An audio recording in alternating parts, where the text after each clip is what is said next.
Recording na po. Hello, hello, one and all.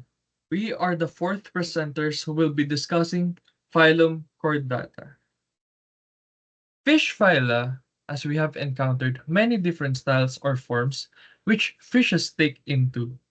The studies made from this evolutionary success gives us brand new thoughts in the ecological diversity of aquatic organisms where we have seen jawless fish to specific species with sharp teeth. The fishes that we know of are included in the taxonomic hierarchy from domain Eukarya to kingdom Animalia.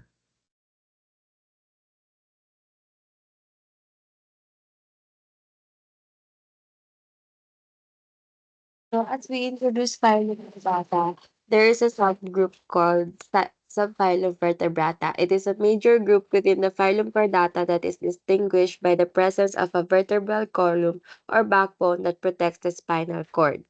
There are seven major groups under subphylum Vertebrata, which are Agnatha, Conchusites, Osteichthyes, Amphibia or amphibians, Reptilia or reptiles, Aves or birds, and Mammalia.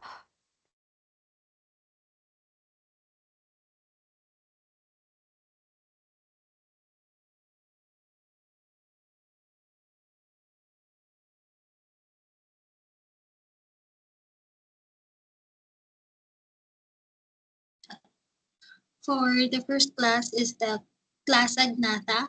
The Agnatha, meaning without jaws, is a superclass of jawless fish within the phylum Chordata and subphylum Vertebrata.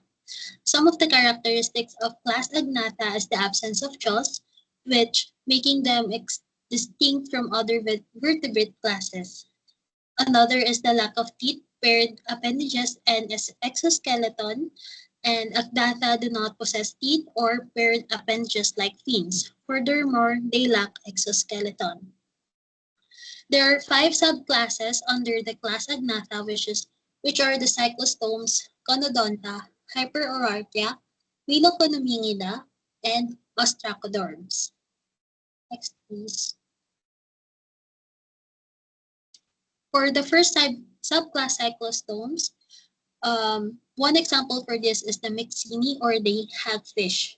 These are ill-shaped marine animals that produce line. They possess a skull but lack a vertebral column, making them unique among living animals. Hagfish are considered living fossils and are basal to vertebrates.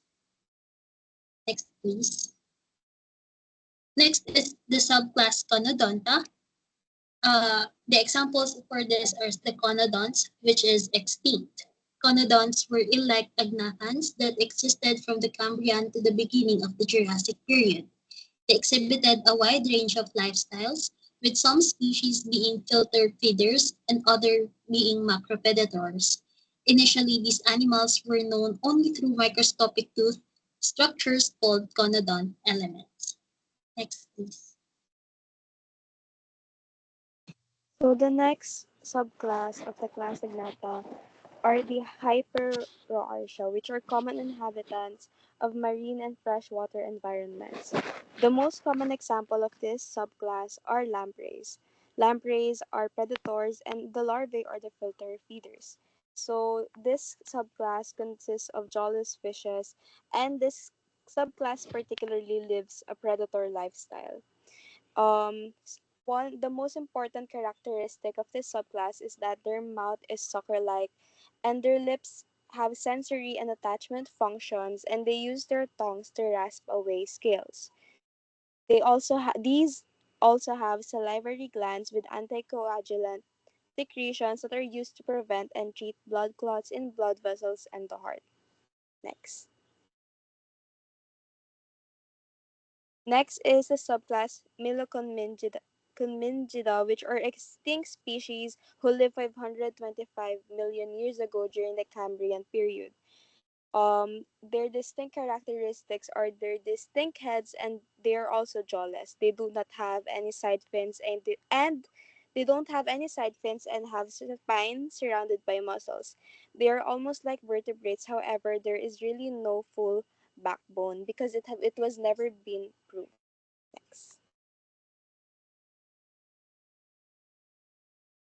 For the last subclass is the ostracoderms, and these are an extinct group for early jawless fish. Some of these examples are Pteranodonti, Telodonti, Anaspida, and Cephalispidomorphi. These are all extinct jawless fish. They exhibited extensive shielding of the head and possessed armored bodies covered in a dermal bone. Some ostracoderms had hyperochal tails, which aided in movement through water. Uh, the, the, eh, Next we have is the class Chondrichthyes or the cartilaginous fish. Next slide, please.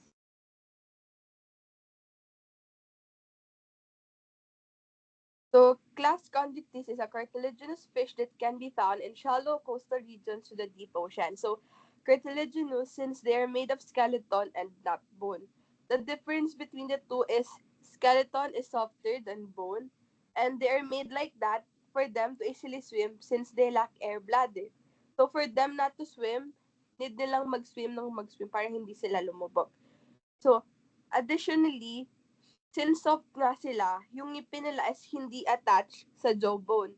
Kumbaga nakapatong lang siya sa gums, kaya natatanggal and tumutubo siya ulit. They are also cold-blooded animals and their skin is protected by small tooth-like scales called placoid scales.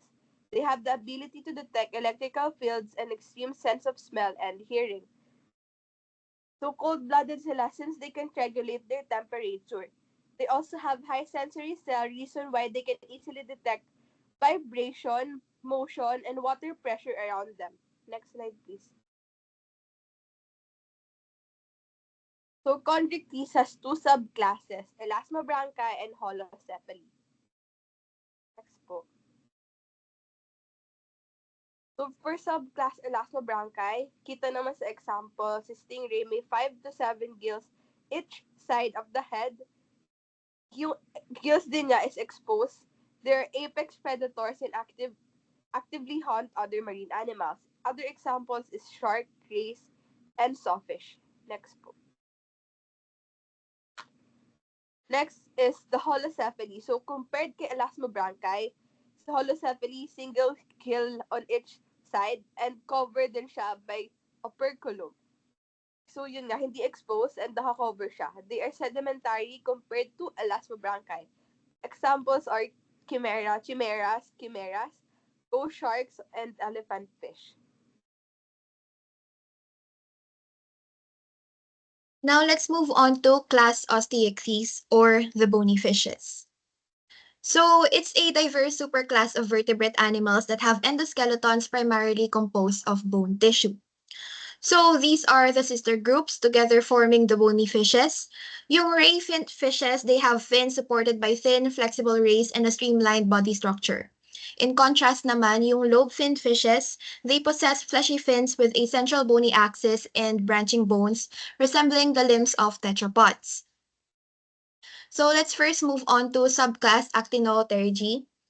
So these are the ray fin fishes. They are the largest and most successful group of fishes that make up half of all living vertebrates.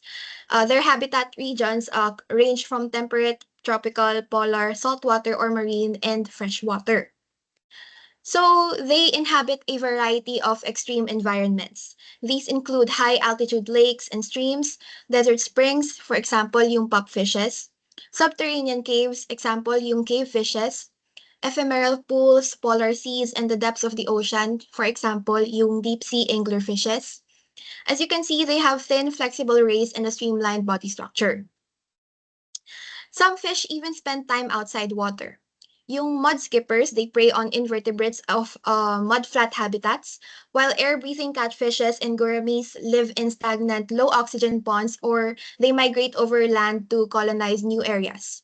Lanternfishes, hatchetfishes, dragonfishes, deep-sea codfishes, halosaurs, and spiny eels, they all have lights, flashing or constant, created by luminescent bacteria or special glandular cells to find prey, communicate with other individuals, or for defense in the blackness of their deep-sea habitats.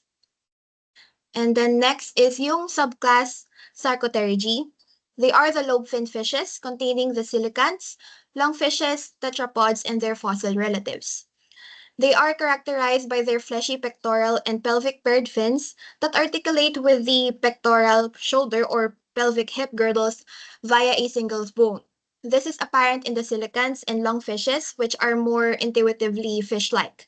And then these lobe fins, they gave rise to the paired limbs of tetrapods, with the single bones representing the humerus and the femur. So, ayan, first one is yung coelacanths. They are ancient deep-sea fishes that were thought to be extinct until their rediscovery in 1938. They are often called the living fossils because they have changed very little over millions of years. And then the lungfishes are freshwater fish known for having both gills and lungs, allowing them to survive in low oxygen environments. They are closely related to the ancestors of modern land animals.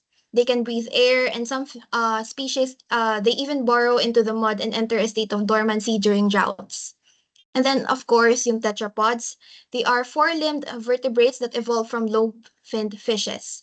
So this group includes all land-dwelling vertebrates, amphibians, reptiles, birds, and mammals, as well as some species that return to aquatic environments like whales or dolphins. Humans, as mammals, we are part of this broader tetrapod lineage. So yes, dati tayong fishes. So, while ray-fin fishes are the most diverse and numerous group of vertebrates today, yung lobe-fin fishes naman, they have a crucial evolutionary role in the transition from aquatic to terrestrial life.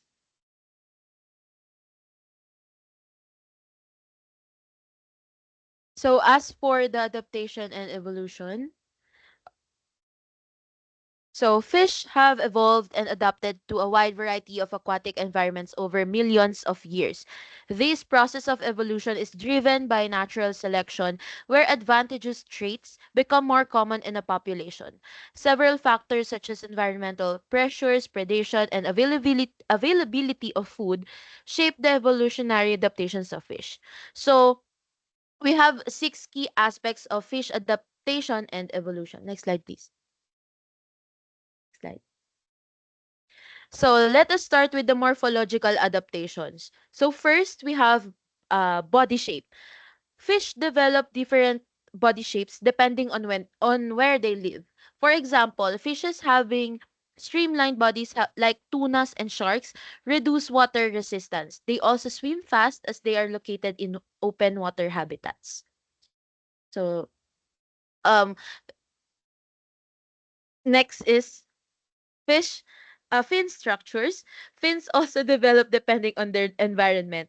Fishes that live in fast moving waters, just like yung tuna and sharks, they tend to have stronger and more rigid fins to help them maneuver in turbulent currents. On the contrary, fishes living in slow moving waters may have longer and more flexible fins to maneuver with precision. So ang nicest example dito ay yung sharks, since they are living sa open water habitats. They have more rigid fins para mas mabilis silang makagalaw sa pag huli ng prey nila or sa pag survive nila. Also, they need to continuously move since ayun nga, they need to that's their way to survive. Next slide, please. Next is the respiratory adaptations. So fish have developed specialized gills to extract oxygen from water, which contains less oxygen than air. Species living in low oxygen environments utilize atmospheric oxygen. For example, lungfish have both gills and lungs, which allows them to thrive in waters having low oxygen levels or even on land for a short period of time. Next, please. Next is reproductive adaptations. We have here egg laying strategies. Fish lays large numbers of eggs, broadcast spawning. That is yung pag-egg or yung paglabas or pagsikrit nila ng maraming itlog to increase the chance that some will survive despite predation. So, hindi naman kasi lahat ng eggs is nagso-survive. So, yun yung way nila or yung strategy nila para mapanatili na parang continuous pa rin yung lineage nung species ng fish na yon. Next po. We have parental care. So, some species like cichlids develop behaviors like guarding their eggs and offspring for them to survive.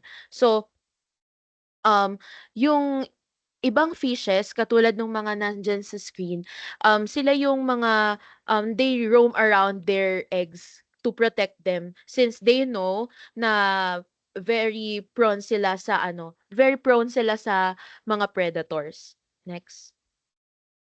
Next, we have here sensory adaptations. So fish have a keen sensory adaptation. One example of this is the lateral line system, which helps fish detect vibrations and movement in the water. It also helps fish to avoid predators, find prey, and navigate their surroundings. So with this lateral line system, malakas yung pakiramdam nila in terms sa paggalaw ng tubig and yung sa vibration ng other fishes in case na they are being chased by big fishes. Then deep sea fish like anglerfish uses bioluminescence to attract prey in the dark ocean depths. Next slide. Thermal adaptations, fish living in places with extreme temperatures like the polar regions or the deep sea adapted to survive such temperature levels. For example, yung mga Antarctic fish they develop these anti-freeze proteins that prevent ice crystals from forming in their blood. So kahit gaano pa kalamig yung water, hindi sila nagfi-freeze katulad nung mga um, normal fishes sa normal part ng ocean na hindi iced. Kasi meron nga silang anti-freeze protein sa katawan nila. Next slide. Behavioral adaptations. Schooling behavior is an adaptation that helps fish avoid predators. When moving in large synchronized groups, they can confuse predators to reduce risk. So ito yung nakikita natin usually na parang tornado like sila sa ilalim ng tubig, and that's their way para malito or hindi sila sugurin ng mga malalaking fishes. Next. So, in conclusion, studying fish phyla is crucial for understanding the vast diversity of evolutionary changes that have occurred over time. The ability of fish to adapt and evolve has been key to their survival and reproduction, with some species enduring for millions of years due to their resilience. Additionally, researching fish not only sheds light on their adaptations but also offers insight into the rapid and dynamic changes our planet has undergone. Through their behavior and evolution, scientists have gained valuable knowledge about the activities and transformations within aquatic environments. That's all. Thank you so much.